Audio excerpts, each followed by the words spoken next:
सबा नामी लड़की की आवाज़ में ये सादा लोगों को फ़ोन करते थे और उनको कहते थे कि मैं तकलीफ़ में हूँ और आप काइंडली मुझे इजी लोड करें। जी, मैं सबा के नाम पे लोड मंगवाता था। अस्सलाम वालेकुम, सबा बात कर रही हूँ। मुझे 50 रुपए की ज़रूरत है, मैं ना इमरजेंसी में हूँ। आप मुझे 50 का लोड भेज दें, मैं वापस कर दूँगी। कुछ लोग गाली देते थे, कुछ चंद लोग थे जो दे देते थे। एक अननोन नंबर से एसएमएस आया था कि आपका एटीएम अकाउंट ब्लॉक हो चुका है और उसको एक दूसरा नंबर दिया गया था कि इस नंबर पे आप रब्ता करें, हम स्टेट बैंक से बात कर रहे हैं। प्रोफेसर साहब ने जब दूसरे नंबर पे रब्ता किया है तो उन्होंने इनको बातों में उलझा कर और इनसे सिक्योरिटी पिन जो होते हैं, पासवर्ड वगैरह अकाउंट के, वो इनसे लेकर तो चंद ही घंटों में इसके अकाउंट से 3 लाख रुपए दूसरे अकाउंट में शिफ्ट कर दी। उर्दू पॉइंट की वीडियोस देखने के लिए हमारा चैनल सब्सक्राइब कीजिए और बेल के आइकन पर क्लिक कीजिए ताकि आप हमारी तमाम आने वाली वीडियो से बाखबर रह सकें। अस्सलाम वालेकुम नाजरीन, आप देख रहे हैं उर्दू पॉइंट और मैं हूं आपका होस्ट उस्मान पराचा। आज हम मौजूद हैं कोहाट सिटी थाना में। यकीनन आप लोगों ने पुलिस की बहुत सारी कार्रवाइयाँ देखी होंगी, लेकिन हम जिस कार्रवाई की बात कर रहे हैं वो एक नौसरबाज ग्रोह था जो बैनुल-अक़वामी कार्रवाइयाँ करता था, मुख्तलिफ लोगों को लूटता था, मोबाइल पर फ़ोन करके, लड़कियों की आवाज़ में बात करके।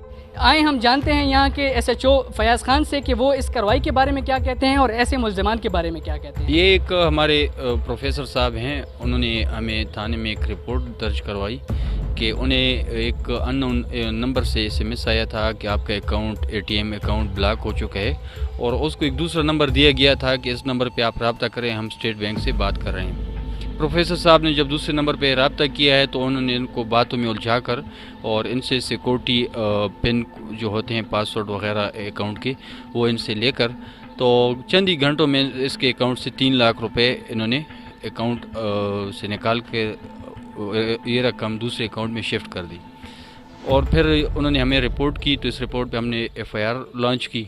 हमारे DPO कोहाट जनाब मंसूर अमान साहब ने SDPO सिटी बशीरदाद खान की निगरानी में एक टीम बनाई जिसका मैं मेंबर था। तो हमने इस पे साइंसी खतूत पे काम करते हुए इन मुल्ज़िमान को ट्रेस किया है और इन मुल्ज़िमान को हमने गिरफ़्तार किया है। मुल्ज़िमान इसमें से एक मुल्ज़िम का ताल्लुक डिस्ट्रिक्ट मुल्तान से और दूसरे मुल्ज़िम का ताल्लुक डिस्ट्रिक्ट खानीवाल से। जब हमने इनको अरेस्ट किया है तो इनसे 14 मुख्तलिफ सिम्स हमने रिकवर की हैं जो दूसरे लोगों के नाम पे रजिस्टर हैं। किसी का ताल्लुक सिंध में है, किसी का ताल्लुक बलूचिस्तान में और किसी का आज़ाद कश्मीर में। इसी तरह इनसे हमने 7 अदद मोबाइल रिकवर किए हैं और जो रकम इन्होंने अब जो हमारे रिपोर्ट को निंदा था, जिनसे इन्होंने 3 लाख रुपए रकम अपने अकाउंट में ट्रांसफ़र करवाई थी, वो भी हमने इनसे रिकवर किए। तो SHO साहब, आप ये बताएं कि ये जो मुल्ज़िमान हैं ये किस तरीके से कार्रवाइयाँ करते थे, वारदातें जो करते थे उनका क्या तरीक़ाकार था? इसमें इन्होंने जो वारदातें की हैं उनमें चीज़ जो इन्होंने प्रोग्राम थे इनके, वो 4 किस्म के थे। पहला जो ये लोग काम करते थे, पहले एक सबा, आप लोगों ने नाम सुना होगा, सबा नामी लड़की की आवाज़ में ये सादा लोगों को फ़ोन करते थे और उनको कहते थे कि मैं तकलीफ़ में हूँ और आप काइंडली मुझे इजी लोड करें, और SMS के थ्रू भी करते थे।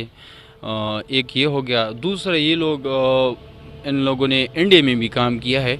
इंडिया में एक बहुत मशहूर प्रोग्राम है उनका, कौन बनेगा करोड़पति स्कीम। तो उसमें इन्होंने व्हाट्सएप के थ्रू इंडिया में लोगों के साथ रब्ते करके उनके नंबर लेकर और उनके अकाउंट से काफ़ी लोगों को उन्होंने वहाँ पे इंडिया में भी टारगेट किया है और रकम बनाई है।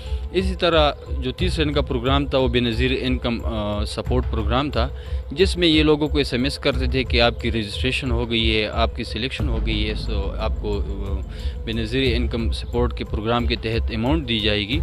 तो उसमें रजिस्ट्रेशन फॉर्म का बहाना बनाकर बाज़ लोगों से 1500 रुपये और बाज़ लोगों से 2500 रुपये रजिस्ट्रेशन के बहाने ये अपने अकाउंट, इन्होंने फेक अकाउंट बनाए हुए थे जेज़ मोबी कैश में, वहाँ पे इन लोगों ने वहाँ से रकम निकाली है। इसी तरह दूसरा जो सबसे बड़ा ये काम करते थे वो ATM का करते थे। लोगों को फ़ोन करके, मैसेज करके कि आपके अकाउंट ब्लॉक हो गए, तो बाज़ लोग इनके झांसे में आ जाते थे और बाज़ लोग बच जाते थे।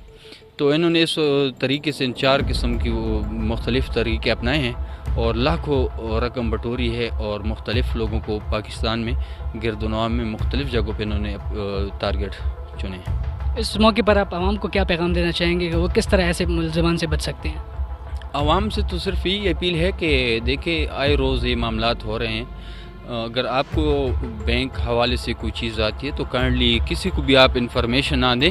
ابھی جو دوسری چیز انہوں نے بتائی ہے، ابھی انٹرنیٹ کے ذریعے یہ ایک کال کرتے ہیں انٹرنیٹ کے ذریعے، جس میں صرف سیم وہی نمبر آتا ہے جو بینکس کے ہیلپ لائن نمبر ہیں، وہی سیم ٹو سیم وہی نمبر ہوتا ہے، موبائل نمبر نہیں ہوتا، صرف اس کے سامنے پلس کا نشان ہوتا ہے.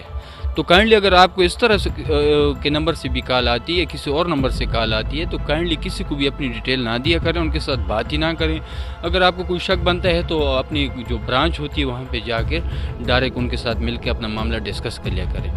تو اسی طرح اگر کوئی آپ کو لاٹری کا جھانسا دیتا ہے یا کوئی لڑکی کی آواز میں بات کرتا ہے تو کائنڈلی ہوشیار رہیں، کیونکہ ہم بعض لوگوں کا یہی سرمایہ ہوتا ہے اور ان لوگوں کے ہاتھ میں چلا جاتا ہے. تو ہم سے اپیل ہے کہ ذرا ان معاملات میں احتیاط برتیں. ہمارے ساتھ اس وقت ملزمان موجود ہیں، ان سے ہم بات کریں گے کہ وہ کس طرح یہ کاروائیاں کرتے تھے اور کس طرح اپنی آواز کو بدل کر لوگوں سے بات کرتے تھے. جی آپ بتائیں کہ آپ کس طرح اپنی وائس چینج کر کے اور لوگوں سے بات کرتے تھے؟ جی میں صبح کے نام پہ لوڈ منگواتا تھا. السلام علیکم، صبح بات کر رہی ہوں. مجھے 50 روپے کی ضرورت ہے، میں نا ایمرجنسی میں ہوں. آپ مجھے 50 کا لوڈ بھیج دیں، میں واپس کر دوں گی. تو یہ آواز سن کے اور اس طرح باتیں کر کے لوگ آپ کو لوڈ بھجوا دیتے تھے؟ کچھ لوگ گالی دیتے تھے، کچھ چند لوگ تھے جو دے دیتے تھے، باقی گالی زیادہ ملتی تھی. اور آپ کون کون سے شہروں میں کاروائیاں کر چکے ہیں؟ یہ تو مختلف ہے بھائی، شہروں کا نہیں پتہ، نمبر ایسے ملا دیتے ہیں، شہر سٹی کا کوئی پتہ نہیں. جی ناظرین، تو جیسا کہ آج آپ لوگ نے ان ملزمان کی باتیں سنی اور یہاں کے موجود جو SHO تھے جنہوں نے اس کارروائی کر کے اور ان ملزمان کو اریسٹ کیے، ان کی باتیں سنی. عوام سے بھی اپیل ہے کہ وہ اس طرح کے ملزمان کا ساتھ نہ دیں، اور اگر اس طرح کی کوئی فیک کال آئے تو ان کو نجی معلومات نہ دیں، جس سے وہ بڑے نقصان سے بچ سکتے ہیں. اسی کے ساتھ ہی دیجیے اجازت. اللہ حافظ.